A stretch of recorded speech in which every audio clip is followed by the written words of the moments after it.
Graça e paz. É uma alegria estar com vocês. Eu acho que essa minha visita talvez seja a terceira ou a quarta. E é um motivo de alegria conhecer alguns, rever alguns outros. E alguns são velhos amigos. Do tempo que a minha barba não era branca e que eu era alguns quilos mais jovem. O tempo passa, a distância não é impedimento para a gente seguir algumas amizades, como a do Antônio Gerson, do presbítero Antônio Gerson, a quem foi, junto com a Nedi, padrinho e madrinha do nosso casamento. A Patrícia está pertinho da gente, e eu queria mostrar uma foto da minha família. Ela está com o Caleb, de 10 anos, o Miguel, de 5, estão em Sumaré, e infelizmente hoje ela amanheceu com uma crise de enxaqueca, começou ontem, e ela decidiu não vir para não piorar ainda mais, mas deixa um abraço para toda a igreja. A Patrícia, o Caleb, o Miguel e eu estamos em Granada, no sul da Espanha, há 5 anos. Servimos ao Senhor entre os refugiados e imigrantes muçulmanos, além de cooperar com a expansão da Igreja Nacional. Na escola bíblica, para aqueles que ficam, trago algumas informações, alguns dados estatísticos e de como a igreja naquela parte do mundo vai crescendo, e ainda com toda a expansão, não chegamos a 1% da população que abraçou a fé protestante. Há muito que se fazer. E eu quero agradecer, como disse o pastor Fernando, a essa igreja, porque nós não estamos sozinhos, e vocês têm sido, em muitas ocasiões, os nossos pés, vocês têm sido também as mãos, e vocês também têm sido parte toda vez que compartilhamos o Evangelho. E os frutos que o Senhor nos der naquela parte do mundo, em outros lugares onde o Senhor tem nos levado, nos países muçulmanos, vocês também receberão como bênção da parte de Deus. Assim que a obra missionária não se faz sozinho, se faz em conjunto. Somos parte, fazemos parte desse grande empreendimento. Eu gostaria de compartilhar com vocês a respeito de um tema sugerido, e eu entendi que é um tema que a igreja vem trabalhando este mês de julho. É algo sobre crer. E vocês têm no boletim a devocional preparada pelo pastor Fernando. E eu gostaria de falar a respeito desse tema. Crer na providência do Senhor.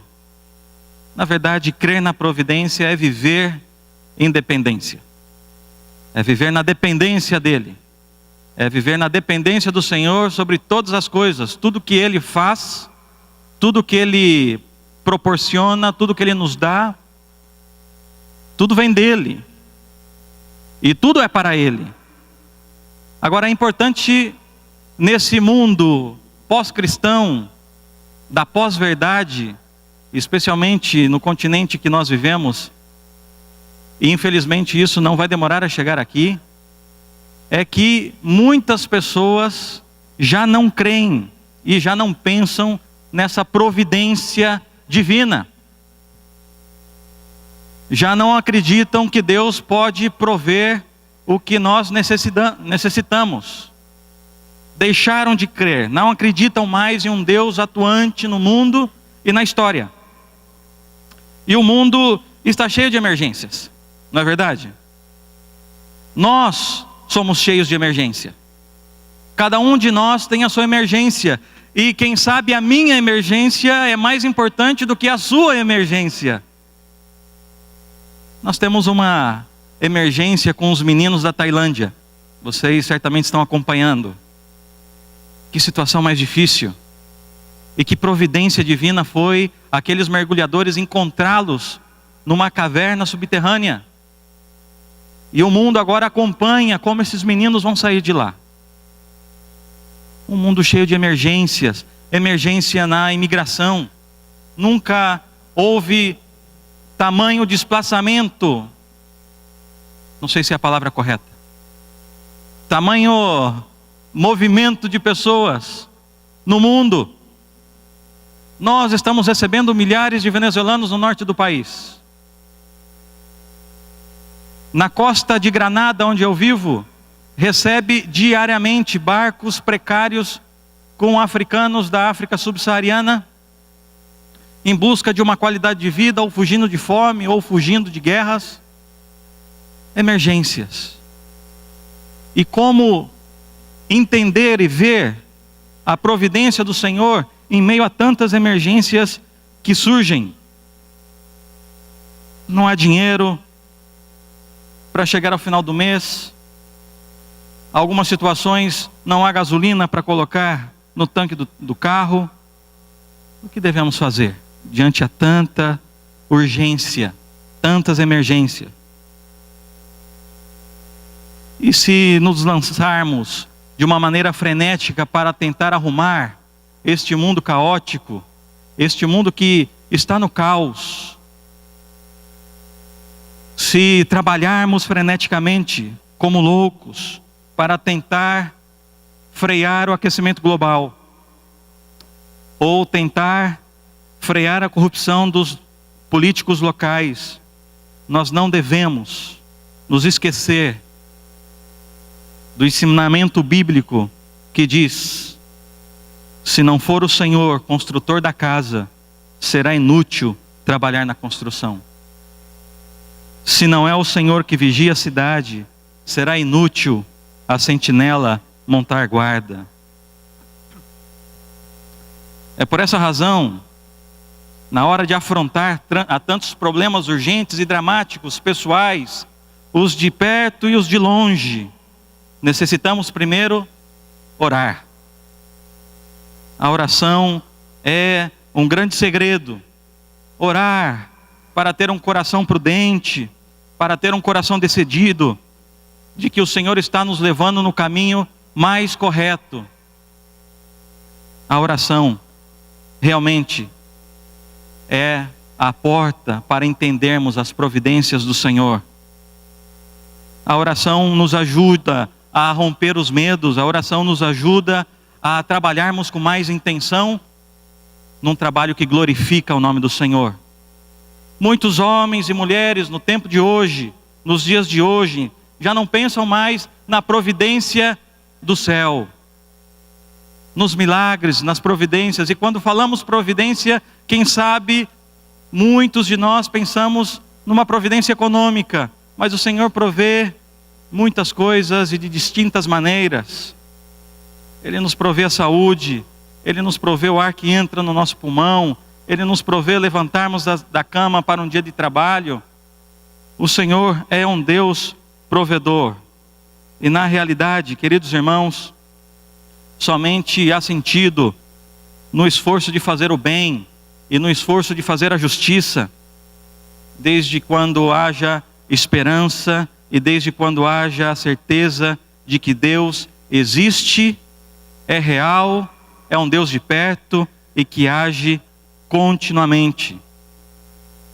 Observe no Salmo 127, deste versículo que eu li, que o salmista começa com assuntos relacionados ao dia a dia.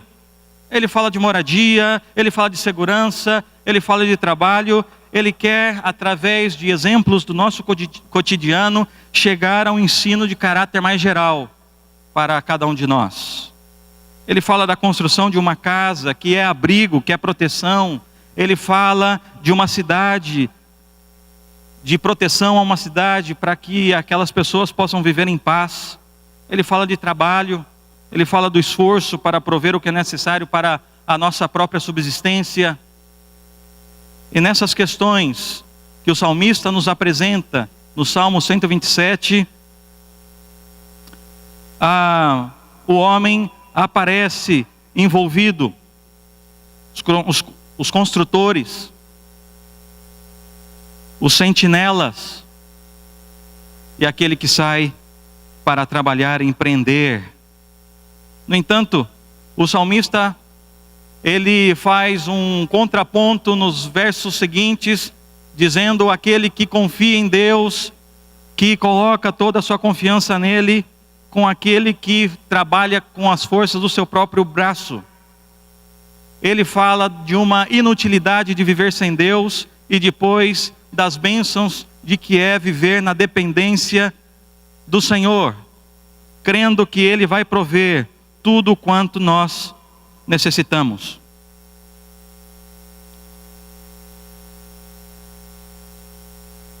No hebraico há um termo que aparece 3 vezes no versículo 1, versículo 2, que é traduzido para o nosso idioma como em vão, ou como inútil, e refere-se à vaidade, à mentira, a algo vazio, a algo inútil. Portanto, queridos irmãos, o conhecimento, o desenvolvimento humano não são necessariamente garantias de sucesso. Na verdade, o Salmo está dizendo que sem Deus eles falharão. E eu quero explicar um pouco sobre isso. Porque sem Deus todo esforço é inútil. Não necessariamente uma casa seja construída, ela guarda 100% uma família. Não necessariamente uma cidade que há sentinelas, que não terá problemas. Quando fazemos tudo isso sem colocar Deus como prioridade, tudo isso é em vão, tudo isso é inútil. E o Senhor repete nesse salmo por 3 vezes: se o Senhor, tudo que nós fazemos, o nosso esforço, o nosso trabalho, a nossa compra, os nossos estudos, as nossas amizades, o casar, o constituir família, ter filhos, se não for na dependência do Senhor, tudo isso é vão. Isso se evidencia quando o salmista diz: que adianta o homem que levanta de madrugada, repousa à tarde. Um homem dedicado ao seu trabalho, alguém que mal pode dormir. O salmista diz que tal pessoa comerá o pão, mas diz também algo muito interessante: que penosamente granjeastes. O homem consegue ter pela força do seu braço, mas não há alegria naquilo que ele faz. Essa é uma linguagem que nos lembra Gênesis capítulo 3, versículo 17, quando fala no pão das dores, pão de dores. O pão está na boca, o alimento chega ao estômago, mas não há alegria. E a verdadeira felicidade não existe se não estamos em Cristo Jesus. Há inquietação, a ansiedade e há medo. E por meio de ilustrações comuns, como o salmista nos apresenta, ele quer nos ensinar que tudo na vida depende da providência divina. É crer que Ele fará. Quando a nossa família saiu do Brasil há 5 anos, eu pastoreava uma igreja em Curitiba, dava aula num seminário. Tínhamos o nosso apartamento, o nosso carro, uma vida tranquila. Alguns colegas de presbitério nos diziam a mim e a Patrícia: o que vocês estão fazendo? Vocês estão deixando o que é certo pelo que é incerto. Vocês vão passar a viver de ofertas, e pode ser que enviem, e pode ser que não chegue. E tudo isso era verdade. Mas o Senhor é fiel, e nós devemos crer na sua divina providência. Pense comigo em um homem cujo proceder é mencionado nesse salmo. Imagine se você conhece alguém assim, dedicado ao trabalho, acorda muito cedo, sai para trabalhar, toma café nas panificadoras, nas padarias, e volta muito tarde. Come fora, almoça e janta fora. Deixa sua família em casa para dar o melhor para eles. Esse é o desejo, porque faz parte do DNA do homem, ser o provedor da casa. Imagine esse homem. É essa figura que o salmista nos apresenta. Ele pensa: vou fazer o meu melhor para deixar herança aos meus filhos, algo para as gerações futuras. Mas então, ele se esqueceu de instruí-los na verdade, os seus filhos. E esses crescem e não amam a Deus, e não amam seus pais, e se entregam à ociosidade. E depois de tanto tempo, esse homem se aposenta. Chega a jubilação. Ele olha todo esse cenário e, quem sabe, pode falar a si mesmo: todo o meu esforço deu em nada. Será que você conhece alguém assim? Eu conheci alguém assim. O resultado final de uma vida que não leva Deus em conta é esse. O que eu fiz? O que valeu a pena? Tudo foi em vão. Sem o Senhor, todos os nossos empreendimentos, sejam eles os mais legítimos, os mais grandiosos, parecem, aos olhos do Senhor, aos olhos de outros, mais como cabanas de palha que são queimadas no fogo no dia do juízo. Quando o Senhor olha tudo isso, esforço de nossas mãos, e Ele não faz parte desse plano. Nos movemos sem consultar ao Senhor, sem perguntar a Ele, sem crer, sem depender. Quando o pastor Fernando sugeriu esse tema, a princípio eu pensei, é um bom tema, mas eu comecei a analisar a minha vida. E eu devo confessar aos irmãos que em alguns momentos eu não criei na providência do Senhor. E talvez você se pergunte: mas como? Se você é pastor, se você é missionário, como você não creu? Há momentos que o Espírito do Senhor trabalha no nosso coração de uma maneira muito diferente.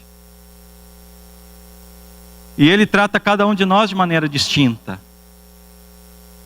Eu acreditava que deveria manter uma relação muito cálida com as igrejas, com as pessoas que nos acompanhavam, porque eu tinha medo. Quem sabe eles podem cortar meu sustento se eu não mando notícia adequadamente. Até que um dia eu adoeci. Era março de 2016. Fiquei doente, não sabia o que eu tinha. Descobri o diagnóstico em junho. Eu estava numa crise de burnout. É parecido com uma depressão. Eu estava totalmente queimado pelo estresse do trabalho no campo missionário, trabalhando com os muçulmanos, com a Igreja Nacional, coordenando uma equipe de 33 obreiros em 7 cidades do país, e estava completamente queimado. Passei 10 meses sem escrever uma carta de notícias. E nesse tempo meu coração se preocupou. E o Senhor disse claramente, através das Escrituras: sou eu quem cuido. Sou eu que providencio. Fui eu que te enviei. E sou eu que cuido de sua família. Graças a Deus, tive alta médica, estou bem, mas o Senhor teve que me parar. Dessa maneira, 1 ano de um tratamento com Deus, que aprendi muito mais do que 4 anos de seminário e 6 anos pastoreando uma igreja em Curitiba. Mas foi um intensivo nas mãos de Deus. Quem sabe você em algum momento pensa ou pensou como eu pensava: ah, Senhor, se eu não fizer, não vai acontecer. Deus, se eu não fizer na empresa, ninguém faz. Senhor, se eu saio de férias, a coisa desmorona. Deus, se eu deixo a minha família, essa família não funciona. Se eu deixo o ministério na igreja, não vai adiante. Eu quero lhe dizer, de quem cuida é Deus. Ele cuida da sua casa, Ele cuida da sua empresa, Ele cuida da sua igreja, porque tudo é dele e tudo é para Ele. Assim que preparar essa mensagem também foi um exercício de reflexão e de pensar: é verdade, Senhor, alguns momentos eu não criei, até que vivi, e Ele ajudou, e nada faltou, e o Senhor fez os milagres acontecerem. Gostaria de deixar, meus irmãos, caminhando para o encerramento, uma recomendação: não se case, não curse uma faculdade, não aceite uma promoção no trabalho, não construa, não compre, não venda, não faça nada sem ter a certeza da bênção do Senhor neste empreendimento e sobre a sua vida. O sucesso não depende da sua capacidade de planejar, da sua diligência no trabalho ou de algo parecido. Dependa do Senhor, dependa dEle. Então, dependendo dEle, as portas se abrem e a paz em cada decisão, ela é real. O Espírito Santo nos adverte para termos cuidado. Não confiemos na força dos nossos braços. Então nós devemos nos perguntar: há sinais de dependência do Senhor na sua vida, na sua família, no seu negócio? Nós temos um Deus que é Pai, nós temos um Deus que vela pelos seus filhos, nós temos um Deus que dá chuva, que dá sol, que protege, que nos levanta, que nos cura, que nos corrige, que nos perdoa. Nós temos um Deus que caminha ao nosso lado dia após dia. E também, quando nos afastamos, Ele nos traz de volta ao seu aprisco. E somente quando nos deixamos ser abraçados por Deus, quando confiamos nele, nós vamos descobrir o quanto Ele fez no passado e o quanto Ele ainda fará no presente e no futuro.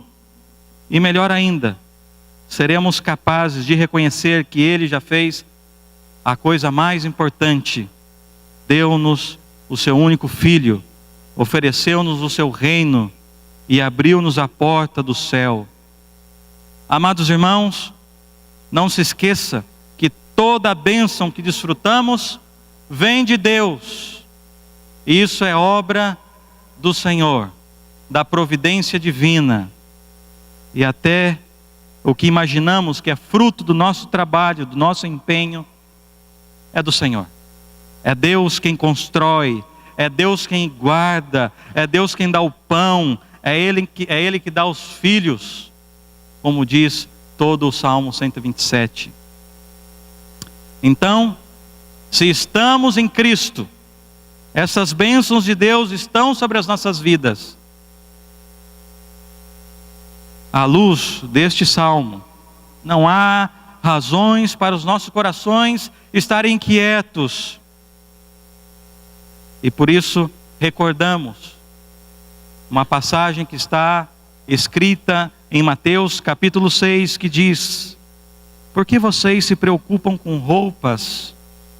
Vejam como crescem os lírios do campo. Eles não trabalham, nem tecem.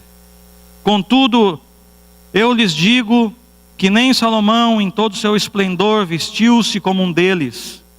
Se Deus veste assim a erva do campo, que hoje existe e amanhã é lançada ao fogo, não vestirá muito mais a você, homens de pequena fé? Portanto, não se preocupem dizendo que vamos comer, ou que vamos beber, ou o que vamos vestir, pois os pagãos é quem correm atrás dessas coisas, mas o Pai Celestial sabe que vocês precisam delas. Busquem, pois, em primeiro lugar o reino de Deus e a sua justiça, e todas estas coisas lhe serão acrescentadas. Queridos irmãos, tudo passa. O que permanece é o amor. E a providência é o modo concreto com que o amor intervém. Às vezes, de modo surpreendente, milagroso, como a cura de uma enfermidade. Em um mundo necessitado de tanta esperança, necessitado de misericórdia e de consolo, não há outra mensagem a não ser a do Evangelho, a mensagem de Cristo, que morreu para dar vidas, que morreu para dar e deu a sua vida em resgate de muitos. E termino com um testemunho de um muçulmano sírio.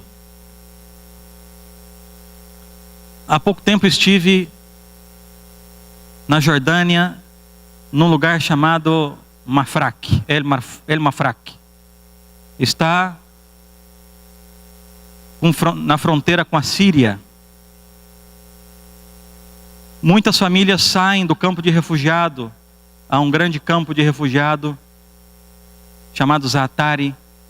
Há muitas regras, há muitas limitações.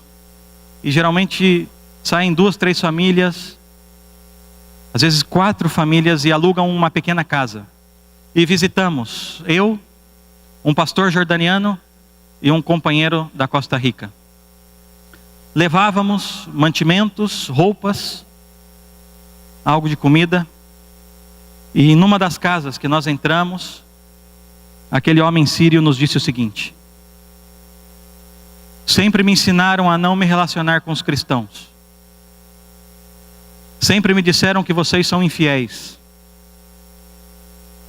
Nenhum muçulmano veio à porta da minha casa durante os últimos 3 anos que nós vivemos aqui para perguntar como nós estamos, para perguntar como vai a minha família. E vocês são únicos que vêm, trazem algo para nós e oram pela nossa família. E eu quero dizer muito obrigado. Obrigado por vocês nos visitarem. Eu entendo, irmãos, que o reino de Deus se acercou na casa daquela família síria naquela manhã. Eu entendo que a providência de Deus, através dos seus filhos, chegou naquela casa, e aquele homem muçulmano reconheceu de que aqueles 3 cristãos estavam fazendo diferença naquele momento pontual para a sua família. Deus tem os seus caminhos para providenciar as necessidades de cada um daqueles que Ele criou. E Ele espera ainda mais de nós. Que o Evangelho chegue na casa de sírios, de afegãos, de egípcios, de mauritanos, de marroquinos e de tantas outras nações do mundo muçulmano que não conhecem o Senhor como Rei e Salvador. E talvez a maioria deles sequer tiveram a oportunidade de escutar uma única vez a respeito da providência divina e da dependência de Deus. Que o Senhor nos ajude e que Ele proveja o que você necessita. Ele conhece a sua necessidade. Deus te abençoe. Muito obrigado.